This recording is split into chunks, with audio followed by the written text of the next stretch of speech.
कि मिलकर सब काम करेंगे, मिलजुल कर काम करेंगे। जिस तरह से उस समय मिलकर हमने चुनाव लड़ा, इस बार फिर उसी जज्बे के साथ सभी मिलकर चुनाव लड़ेंगे। तो सुना आपने, कांग्रेस हाईकमान और प्रदेश कांग्रेस की बैठक के बाद मैसेज क्लियर है। छत्तीसगढ़ कांग्रेस को एकजुटता के साथ चुनाव लड़ना है, सबको मिलकर काम करना है और 2018 की तरह ही जीत हासिल करना है। इसी जोश के साथ छत्तीसगढ़ के मुखिया भूपेश बघेल भी नजर आए और उन्होंने अब की बार 75 पार का नारा दोहराया। तो कांग्रेस अध्यक्ष खड़गे ने गढ़बो नवा छत्तीसगढ़ का नारा। इधर कुमारी शैलजा ने मजबूती से सरकार बनाने का दावा किया कि मिलकर सब काम करेंगे, मिलजुल कर काम करेंगे, क्योंकि आप समझ ही सकते हैं कि जब सरकार होती है, और ये स्वाभाविक बात है, आप इसको कतई नेगेटिव नहीं, मैं ओपनली कह रही हूँ, हमेशा होता है। जब सरकार बनती है तो उम्मीदें सरकार से ज्यादा होती हैं, तो वर्कर भी, पार्टी के लोग भी सरकार से उम्मीद लगाते हैं। तो ये सारी बातें वहां पर हुई कि हमने जो उम्मीदें थी उन पर हमने कार्य किया है। जिस तरह से उस समय मिलकर हमने चुनाव लड़ा, इस बार फिर उसी जज्बे के साथ सभी मिलकर चुनाव लड़ेंगे। छत्तीसगढ़ कांग्रेस की दिल्ली दौड़ हुई तो बीजेपी को भी बैठे बिठाए मुद्दा मिल गया। पूर्व सीएम रमन सिंह ने तंज कसते हुए दिल्ली बैठक को सिर्फ फुटबॉल की स्थिति करार दे दिया। अब हड़बड़ी में है कांग्रेस, आपस में फिर फुटबॉल इतना हो रहा है, विवाद इतना है, विरोध इतना है। एक सूची कोई प्रभारी जारी करती है, दूसरा प्रभारी प्रदेश अध्यक्ष जारी करता है। दोनों काम कर रहे हैं कि दोनों काम नहीं कर रहे हैं, ये नहीं मालूम है। तो कांग्रेस के अंदर जो आज संघर्ष दिख रहा है। बीजेपी कुछ भी कहे, लेकिन टूट की वजह से कांग्रेस छत्तीसगढ़ जैसे मजबूत किले को गंवाना नहीं चाहेगी। एकजुटता के मंत्र से कांग्रेस हिमाचल और कर्नाटक जैसी 2 बड़ी जीत दर्ज कर चुकी है। बात राजस्थान की हो या फिर किसी और चुनावी राज्य की, कांग्रेस इसी रणनीति को आजमाते नजर आ रही है। अब देखना होगा कि बीजेपी इस एकजुटता का क्या काट निकाल पाती है। Bureau report, Bansal news. नमस्कार, मैं हूं ललित और हमारा आज का मुद्दा है तैयार हम। जी हां, छत्तीसगढ़ कांग्रेस को दिल्ली हाईकमान से एकजुटता का मैसेज मिला है, जो उसे कर्नाटक और हिमाचल में जीत दिला भी चुका है। और इसी फॉर्मूले के साथ अब कांग्रेस अपने मजबूत किले यानी कि छत्तीसगढ़ को फतेह करने जा रही है। लेकिन बीजेपी को इसमें कुछ और ही नजर आ रहा है। तो क्या है ये पूरी सियासत और इसके क्या मायने निकाले जा रहे हैं, आज हम इसी बात को समझने की कोशिश करने वाले हैं। तो सबसे पहले हमारे मेहमानों से आपका परिचय करा दें। हमारे साथ विकास मरकाम जी जुड़े हैं, छत्तीसगढ़ बीजेपी के नेता हैं। आपका बहुत बहुत स्वागत करते हैं विकास जी। साथ ही वरिष्ठ पत्रकार, सीनियर जर्नलिस्ट पीसी रथ साहब जुड़े हैं। रथ साहब, आपका भी बहुत बहुत स्वागत करते हैं। और कुछ देर में हमारे साथ छत्तीसगढ़ कांग्रेस के नेता शशि भगत भी जुड़ेंगे, उनसे भी हम कांग्रेस के संबंध में चर्चा करेंगे। फिलहाल सबसे पहले रथ साहब आपसे ही शुरुआत करना चाहूँगा। चूँकि चुनाव नज़दीक है, ऐसे में एकजुटता एक बहुत बड़ा मंत्र दोनों ही पार्टियों के लिए होता है, किसी भी पार्टी के लिए अगर मैं कहूं तो होता है, क्योंकि गुटबाजी दोनों ही पार्टियों के लिए एक बड़ी चुनौती है। क्या कुछ समझेंगे, क्योंकि पार्टी ये संदेश देने की कोशिश करती है, हाईकमान की तरफ से भी संदेश आता है।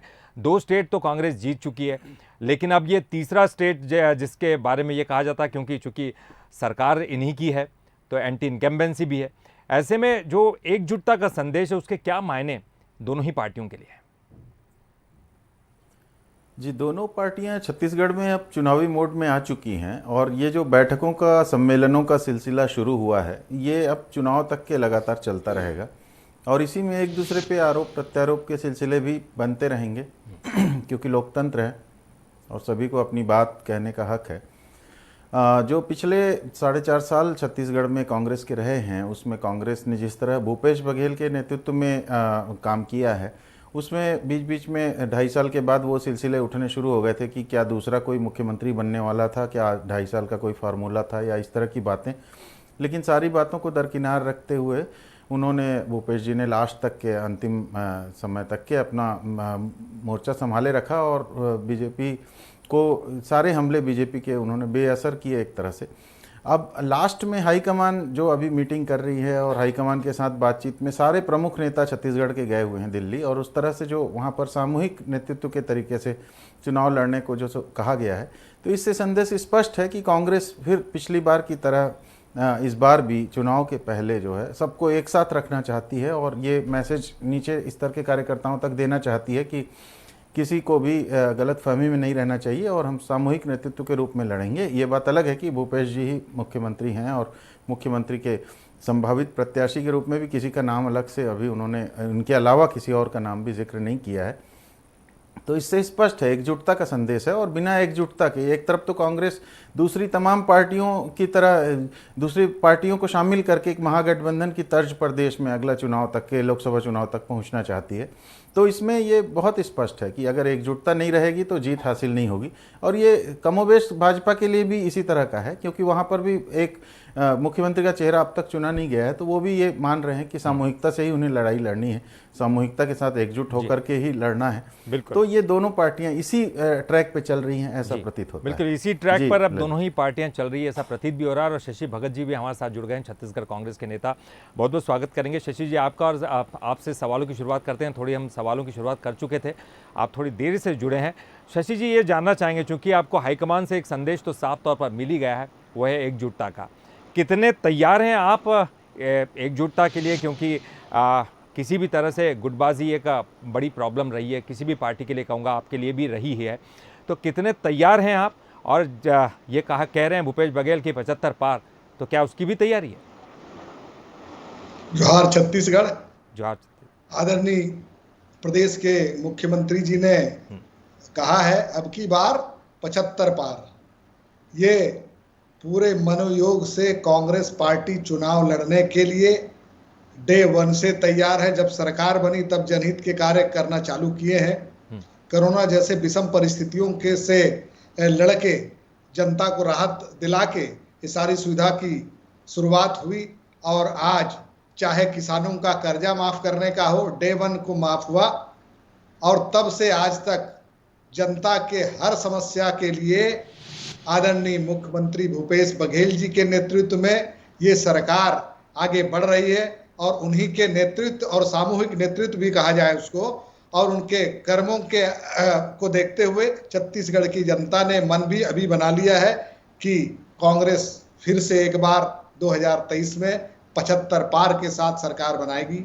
और पूरे मनोयोग से हम सभी कार्यकर्ता, ग्रास रूट के कार्यकर्ता सभी लगे हैं।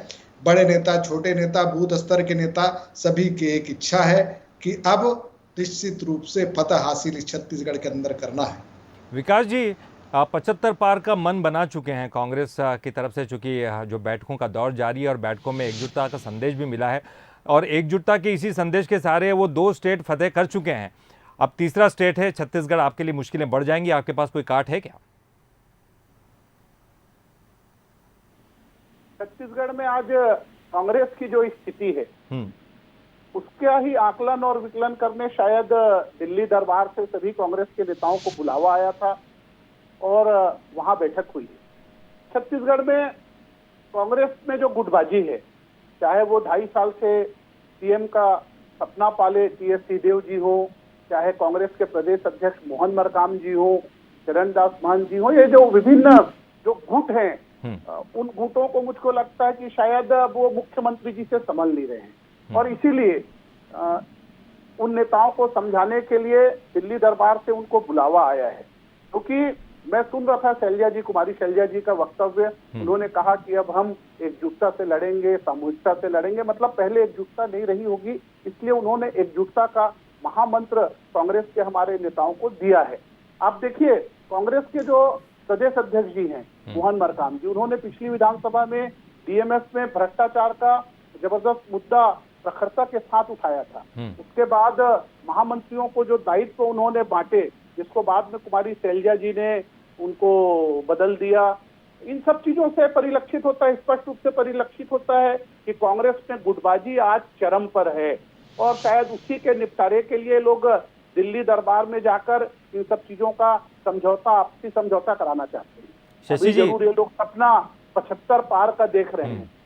75 पार के सपने में जो है इनके भ्रष्टाचार का मुद्दा आड़े हाथों आ रहा है, इनकी गुटबाजी आड़े हाथों आ रही है, इनका प्रशासन आड़े हाथों आ रहा है। इन्होंने पिछले दिनों विधायकों के, अपने सत्ता पक्ष के विधायकों का एक सर्वे करवाया था। उस सर्वे की सूची से स्पष्ट था कि कांग्रेस की सरकार नहीं बन रही है। अब 2023 में भारतीय जनता पार्टी की सरकार बनने वाली है। छत्तीसगढ़ की जनता ने ये मन बना लिया है, ये कांग्रेस के भी नेताओं को मालूम है, और इसीलिए आज वो लोग छत्तीसगढ़ में बैठकर किसी बात पर विचार विमर्श नहीं कर रहे हैं। वो लोग दिल्ली दरबार का सहारा लेके दिल्ली दरबार जाके किसी बात का, किसी विवाद के समझौता कराने के फिराक में है। क्या आप समझौता के लिए जा रहे हैं शशि जी, जिस तरह का आरोप बीजेपी लगा रही है? श्री विकास मरकाम जी हमारे मित्र और भाजपा के प्रवक्ता साथी, मुंगेरी लाल के सपने देखने में कोई बुरा नहीं है। देखा जा सकता है, सुना जा सकता है, समझा जा सकता है, और इसी सपने के सहारे 6-7 महीने और चलने का गुंजाइश कार्यकर्ताओं को दे सकते हैं। मैं आपको ये बात पूरे विश्वास के साथ कह सकता हूं, कांग्रेस पार्टी ने 2 घंटे के अंदर कर्जा माफ किया। अभी आपने कहा कि मोदी जी भारतीय जनता पार्टी के एमपी और एमएलए लोगों से मिले नहीं, इन्हें टाइम दिया हुआ नहीं, और कांग्रेस के शीर्ष नेतृत्व सरकार में थे तब और आज कांग्रेस के अंदर कोई बात होती है तो दिल्ली के अंदर जो आला कमान है, मुखिया है, वहां मिलते जुलते रहते हैं। एक स्वाभाविक प्रक्रिया है, उसको किसी भी तरह से किंतु परंतु की दृष्टि से देखना उनकी वैचारिक कमजोरी का प्रमाण है। रहा सवाल भ्रष्टाचार का, तो अडानी और अंबानी जैसे लोगों के अंदर 20,000 करोड़ रुपए का जो बात आया अडानी जी का, उसके मामले में आज मौन क्यों? कोई भारतीय जनता पार्टी का साथी है। भ्रष्टाचार का तो अगर कोई मजमून देखना हो तो संसद के अंदर बोलने तक की इजाजत नहीं दी गई। लोगों की श्री राहुल जी की सदस्यता तक निरस्त करने के लिए एक रास्ता बनाया गया। इससे और भी बात क्या हो सकती है? अभी कुछ दिन पहले श्री शाह जी का कार्यक्रम हुआ था। छत्तीसगढ़ की जनता ये सुनना चाहती थी कि जीएसटी के मसले में क्या हुआ, महंगाई का मुद्दा कब का क्या होगा। जो सिलेंडर लेके नाचने वाले लोग हैं वो सिलेंडर देने की बात करते हैं। 2.25 करोड़ लोग आज तक रिफिल नहीं कराए हैं सिलेंडर का। तो ये जो जनता है याद रखेगी इस बात को कि महंगाई आज, पेट्रोल का दाम आज टमाटर से कम है।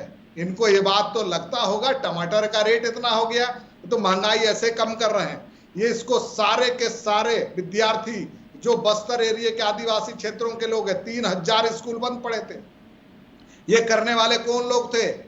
भारतीय जनता पार्टी के साथी थे। आज मित्रवत हम तो ये बात और आगे बढ़ा के बोलते हैं।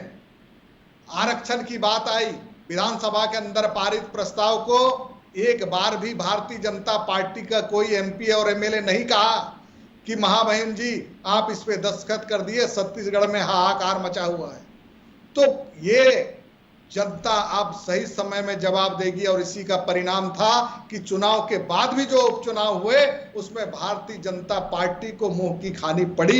ये अब बिल्कुल देश के अंदर इस तरह की बात विकास जी, एक बड़ा सवाल ये कांग्रेस हमेशा बहुत उठाती है कि चुनाव के बाद जो उपचुनाव हुए उसमें फिर बीजेपी को मुंह की क्यों खानी पड़ी।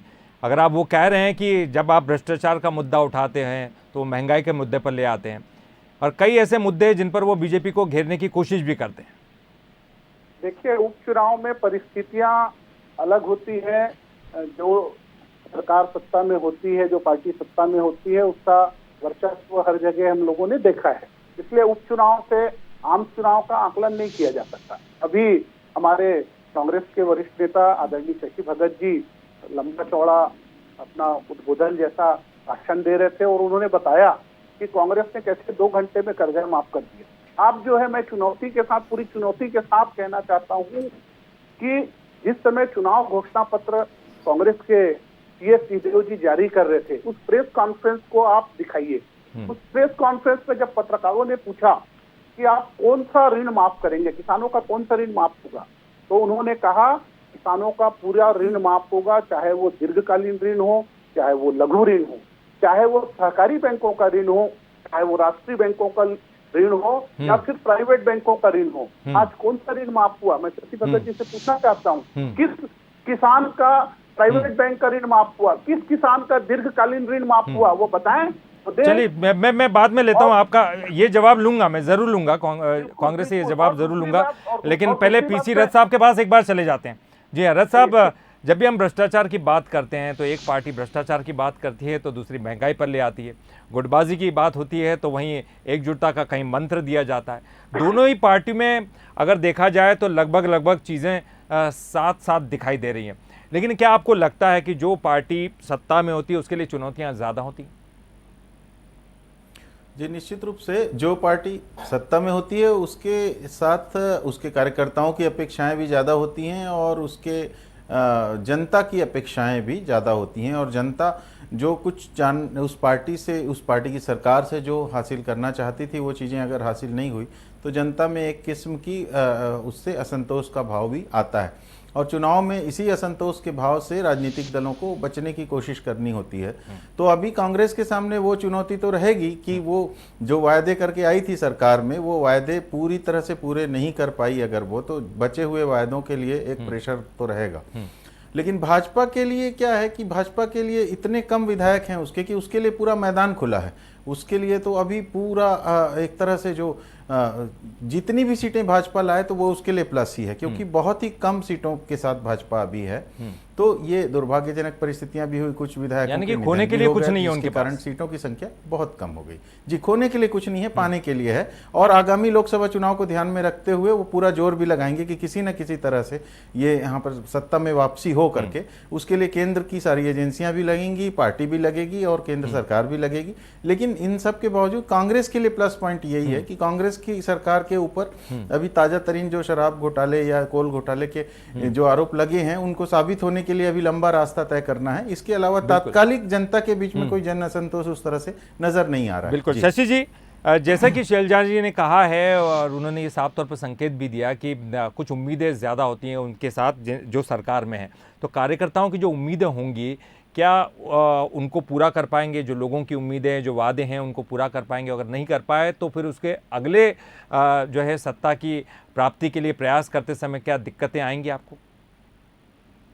देखिए, कार्यकर्ता कांग्रेस पार्टी का एक परिवार का मेंबर होता है, और मेंबर यदि कोई अपेक्षा रखता है पूरी नहीं होती है, चाहे किसी तरह की कोई असंतोष की बात आती है तो आपसी बात है, इसमें कोई किसी तरह का कोई मतभेद नहीं होता, बल्कि आपस में बैठ के सुलह हो जाता है। क्योंकि कांग्रेस पार्टी का प्रथम कार्यकर्ता का प्रथम दायित्व होता है कि कांग्रेस के संगठन को मजबूत करना, कांग्रेस को सत्ता में लाना और किसी भी सूरत में विपक्ष के द्वारा प्रचार प्रसार हो रहे दुष्प्रचार को नाकाम करना। और इस मामले में कांग्रेस पार्टी के अंदर आज जो स्थिति बनी है बहुत ही अच्छी स्थिति है।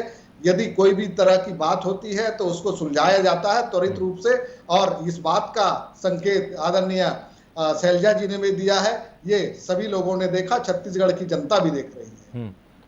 विकास जी, आपके पास भी तो जो है बड़े बड़े लोग आते हैं, केंद्र से आती है, आप भी केंद्र पर डिपेंडेंट है, कहीं ना कहीं मोदी चेहरे को आप सामने रखकर ही चुनाव लड़ना चाहते हैं? केंद्र पे डिपेंडेंट नहीं कह सकते, क्योंकि भारतीय जनता पार्टी में जो भी निर्णय हो रहे हैं वो रायपुर से ही हमारे निर्णय हो रहे हैं, और रायपुर में हमारी बैठकें लगातार चल रही हैं। आप लोगों ने देखा होगा रायपुर में हमारे नेता एकजुटता के साथ बैठ रहे हैं, एकजुटता के साथ बातचीत हो रही है, एकजुटता के साथ कार्यक्रम बन रहे हैं, और सभी लोग उस कार्यक्रम में हिस्सेदार हैं। और जहां तक रही बात चेहरे की, तो चेहरा जो है वो कमल के फूल का चेहरा रहेगा। कल भी आपने सुना होगा नरेंद्र मोदी जी का उद्बोधन कि जहां पे भी भारतीय जनता पार्टी चुनाव लड़ेगी उसका प्रत्याशी कमल का फूल होगा, और इसलिए चेहरा भारतीय जनता पार्टी में कोई प्राथमिकता नहीं है। प्राथमिकता भारतीय जनता पार्टी का हमारा प्रत्याशी जीते, ये प्राथमिकता हमारी है। नहीं तो छत्तीसगढ़ में बीजेपी का कोई चेहरा नहीं है आपके पास? बहुत सारे हमारे चेहरे हैं जिसे सामने रख सके आप चुनाव में। सभी बड़े नेता हमारे चेहरे हैं, लेकिन नरेंद्र मोदी जी ने कहा है कि प्रत्याशी हमारा कमल का फूल होगा, कमल के फूल के नेतृत्व में हम चुनाव लड़ेंगे। हम अपने शीर्ष नेतृत्व के उस वाक्य को शिरोधार्य करते हुए कमल फूल के निशान पर चुनाव लड़ेंगे। हमारा नेतृत्वकर्ता कमल का फूल होगा। शशि जी, आप किसको आगे करेंगे? मुख्यमंत्री तो भूपेश बघेल हैं ही, तो निश्चित तौर पर उनका चेहरा सामने है, लेकिन कहीं ना कहीं जो है केंद्र जो आपके हाईकमान की दखलंदाजी भी दिखाई देती है, उसको किस रूप से देखते हैं? क्योंकि प्रदेश सरकार और हाईकमान इनके बीच में जो तालमेल है, जो संगठन है और सरकार में जो तालमेल है, उसको किस ढंग से देखते हैं? क्या सरकार पूरी तरह सफल है इस काम में? बिल्कुल, सरकार पूरी तरह सफल है। ये विश्वास के साथ छत्तीसगढ़ की जनता ने प्रमाण दिया है। प्रामाणिकता इस बात से भी सिद्ध होती है कि सारे के सारे उपचुनाव को भी में भी फतह हासिल किए हैं और जितने म्युनिसिपल्स के चुनाव हुए हैं उस पर भी फतह हासिल किए हैं। तो कांग्रेस के अंदर एक सांगठनिक एक व्यवस्था है जिसमें दिल्ली के नेता जो हमारे आला नेता हैं और यहाँ प्रदेश स्तर के नेता हैं, सभी मिल बैठ के बात को तय करते हैं कि हमको कौन से चुनाव में किस रणनीति के तहत आगे बढ़ना है। क्योंकि भारतीय जनता पार्टी के अंदर एक जो फैलाने की बात होती है, अफवाह फैलाने की बात होती है, चाहे एक प्रचारित करने की ऐसी कला है उनके ऊपर, जो झूठ बात को सच में परिवर्तित करने का जो प्रयास करते हैं। इन सारे चीजों से कैसा चौकन्ना रहा जाए। जैसे धर्म की बात आती है तो धर्मांतरण की बात आती है, ये जो चीजें फैलती हैं उनको सबको समझने की जरूरत है। कर्नाटक में आपने देख ही लिया, बजरंगबली जी के नाम से आप किस तरह से फैलाव हो रहा था, इन सबको डिफेंड किया हुआ है। अब तो श्री राम तो छोड़ ही चुके, बजरंगबली जी के गदा भी भारतीय जनता पार्टी के कपार में पड़ने लगा है। तो ये जो सारी चीजें हैं उनको समझने की जरूरत है। पूरी छत्तीसगढ़ में देश की जनता भी बिल्कुल समझने की जरूरत है, देश की जनता को भी समझने की जरूरत है और साथ ही साथ सभी पार्टियों को भी आपस में समझने की जरूरत है। क्योंकि चुनाव जैसे जैसे नजदीक आएंगे, निश्चित तौर पर गुटबाजी एक बहुत बड़ी समस्या दोनों ही पार्टियों के साथ होगी। साथ जो सरकार में उनके लिए बड़ी मुश्किलें होती हैं क्योंकि उम्मीदें भी ज़्यादा होती, जैसी शैलजा जी ने जो है संकेत दिया। लेकिन सबसे बड़ी बात है कि 2 स्टेट तो आप जीत चुके हैं, कांग्रेस की तरफ से 2 स्टेट एकजुटता के संदेश के तहत जीते गए। लेकिन तीसरा स्टेट चूंकि ये सरकार में है आप और असंतुष्ट लोग भी हैं यहाँ पर, साथ ही साथ एंटी इनकम्बेंसी भी है, ऐसे में आप अपने कार्यकर्ताओं पर किस तरह से लगाम लगा पाते हैं, उनको कैसे जोश दिला सकते हैं, एक साथ रख सकते हैं इस चुनाव में रिपीट करने के लिए? और बीजेपी के सामने भी एक बड़ी चुनौती इसी बात को लेकर होगी। बहुत बहुत शुक्रिया करेंगे, हमारे साथ शशि भगत जी जुड़े थे, आपका भी बहुत बहुत शुक्रिया। विकास मरकाम जी जुड़े थे, उनका भी बहुत बहुत शुक्रिया। साथ ही हमारे साथ वरिष्ठ पत्रकार पीसी रथ साहब जुड़े थे, उनका भी बहुत बहुत शुक्रिया। तो इस कार्यक्रम में फिलहाल इतना ही।